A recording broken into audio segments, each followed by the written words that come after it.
દ્વારા સંપૂર્ણ શાકોત્સવ નિહાળીશું।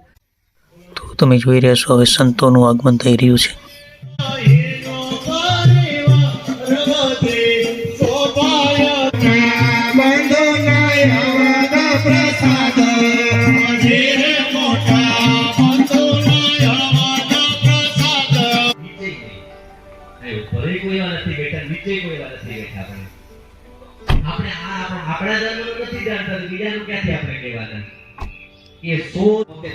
राणा कंडोळा देव भगत ने प्रणाम करीने बैठा ने ए भगत रे वंदन कीधो करीने के भगत जी के रसोई दई आव्या त के हां दई आव्या रसोई बरोबर त के बरोबर न थई के शू वांधो आव्यो एने कीधुं वांधो ए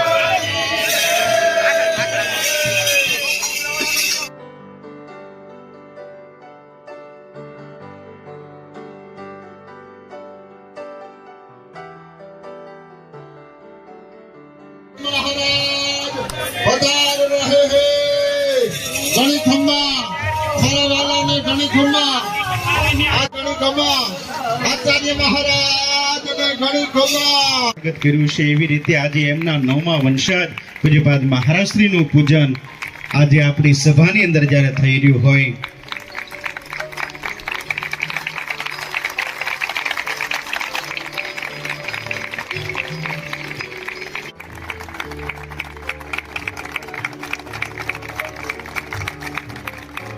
દિવ્ય ને ભવ્ય શાકોત્સવનું સુંદર જ્યારે આયોજન થયું હોય એપીએમસી અમરેલી તથા ખોડલધામ પાર્ટી પ્લોટ હસ્તે રાજ સંઘાણી શ્રી વાસુદેવ વિમલામૃત ધામ વાસમ ઘંટી ઉડાડીએ ભગવાનની ધૂન કીર્તન કરીને તાલીના નાદ સાથે સાથે પાછળ બધા ઝીલતા જાજો।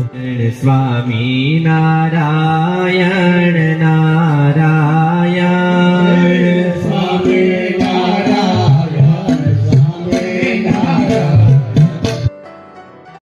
તમે જો આ વાલા હરિભક્તો કેવા ખુશી ખુશી સેવા આપી રહ્યા છે। જય સ્વામિનારાયણ। આ અમરેલીના આંગણે શાક ઉત્સવનું આયોજન કરેલું છે। 5000 મેમ્બરનું ફંક્શન છે।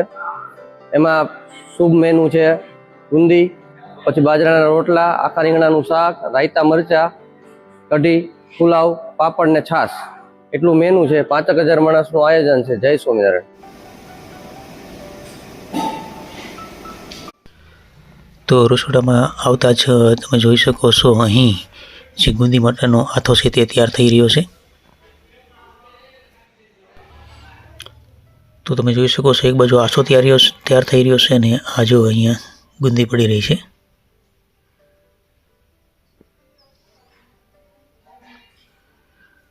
તો આવી રીતે કંઈક ગુંદી તૈયાર થઈ રહી છે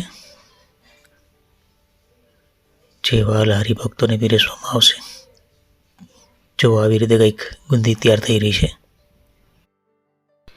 હવે આ તમે જોઈ શકો છો જે આગળ સાસણીમાં નાખીને તૈયાર કરવામાં આવશે ગુંદી। તો જો આ સાસણીમાં નાખેલી છે અને આમાંથી તૈયાર કરવામાં આવશે ગુંદી। અને જો ગુંદી તૈયાર થઈ અને આ મોટા મોટા ટોપમાં મૂકવામાં આવી છે અને અહીંયાથી ભરી અને આગળ જોઈએ તો આવી રીતે પેક કરી દેવામાં આવે છે જેથી કરીને સારી રહે। તો હવે આપણે આગળ જોશું આજે રીંગણાનું જે શાક બનાવવામાં આવશે જે આખા રીંગણાનું આવી રીતે તળવામાં આવી રહ્યા છે। તો આવી રીતે રીંગણા તળાઈ રહ્યા છે અને હવે આપણે જોઈએ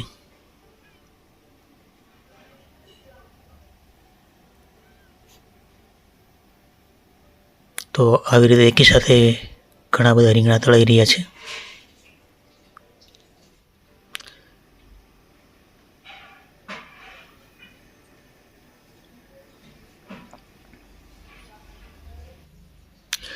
તો જે આ રીંગણા તળાય એટલે એમનો જે ભરવાનો મસાલો છે એ તૈયાર થઈ ગયો છે। તો આવી રીતે જો ઉપર છાંટી દેવામાં આવ્યો છે મસાલો।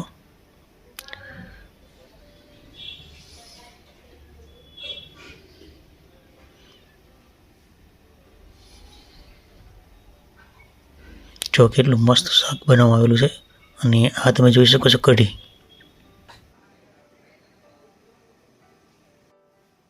તો આ રીતે કંઈક ભાત પણ તૈયાર થઈ ચૂક્યા છે. જો કેટલા મસ્ત ભાત બનાવવામાં આવ્યા છે, જે વાલા હરિભક્તોને પીરસવામાં આવશે.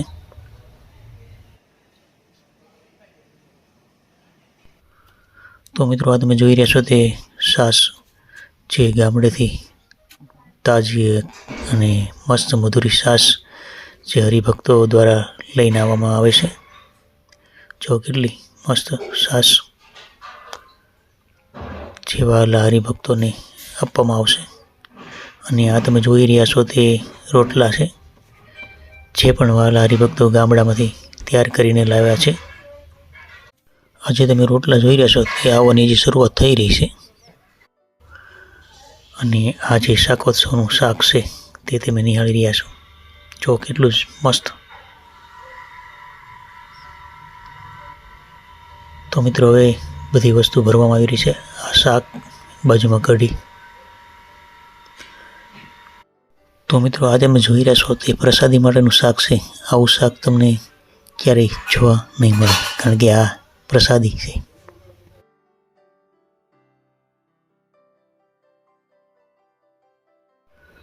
હવે જોઈ રહ્યા છો આ કઢી પણ ભરાઈ રહી છે અહીંથી.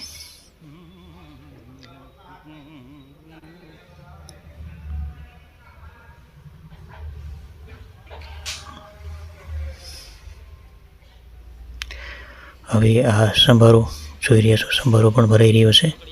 અને આ રોટલા જે બહાર કાઉન્ટર પર મોકલવામાં આવી રહ્યા છે.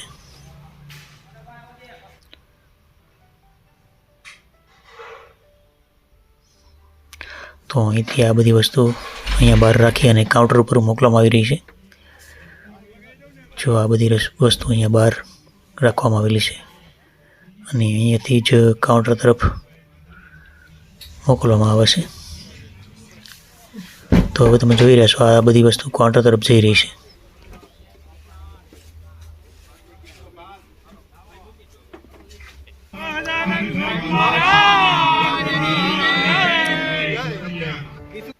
જયના નારા સાથે હવે પ્રસાદની શરૂઆત થઈ ચૂકી છે.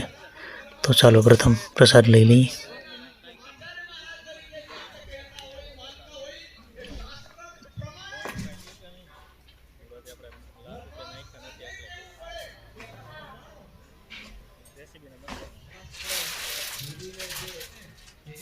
તો મિત્રો, આવી રીતની કંઈક પ્રસાદી છે, તે ચાલો આપણે પ્રસાદ લઈ લઈએ. તો મિત્રો, જોઈ શકો છો પ્રસાદીની શરૂઆત થઈ ચૂકી છે. તો વાલા હરિભક્તો પ્રસાદ લેવા માટે ઉમટી પડ્યા છે. તો મિત્રો, આવી રીતના 7 થી 8 કાઉન્ટર પણ ગોઠવવામાં આવેલા છે, જેથી કરીને તમે જોઈ શકો છો જો પબ્લિકને પ્રોબ્લેમ ન આવે એટલા માટે 7 થી 8 કાઉન્ટર પણ ગોઠવવામાં આવેલા છે.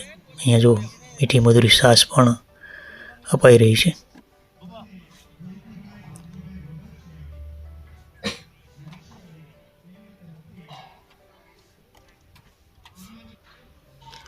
જો દાદા પ્રસાદીનો આનંદ માણી રહ્યા છે. આ દાદા પણ જો.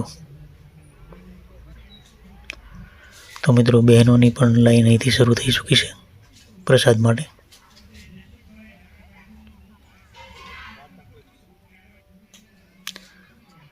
તો તમે જોઈ શકો છો બહોળા મોંમાં લોકો પ્રસાદી લઈ રહ્યા છે.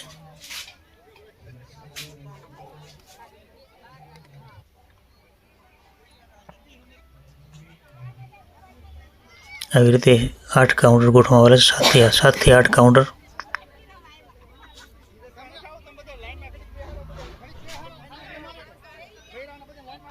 જો કેટલું પબ્લિક જોવા મળી રહ્યું છે પ્રસાદ માટે.